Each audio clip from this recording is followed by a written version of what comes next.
আর তার বাইরে যদি তারা ভুলেও ফেসবুকে ঢুকে যায়, তাদেরকে প্রোটেক্ট করার দায়িত্ব তো হচ্ছে আমাদের, আর মানে বড়দের।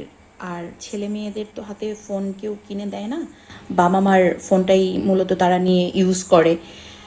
আহ, সবচেয়ে মজার বিষয় কি জানেন, ফেসবুক আমাদের ওইটাই সাজেস্ট করে আসলে আমরা কোন প্রকৃতির, আমরা কোন টাইপের, সে ধরন অনুযায়ী আমরা কোন ভিডিও দেখি, সেই প্রকৃতির ওপর ডিপেন্ড করে তারা হচ্ছে পরবর্তী সাজেস্ট করে যে হ্যাঁ আপনার জন্য পরবর্তী আকর্ষণ আসতে যাচ্ছে পরিমণি।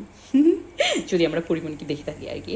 আর যদি অপু বিশ্বাস দেখি অপু বিশ্বাসকে আসবে, যদি বুবলিকে দেখি বুবলি আসবে।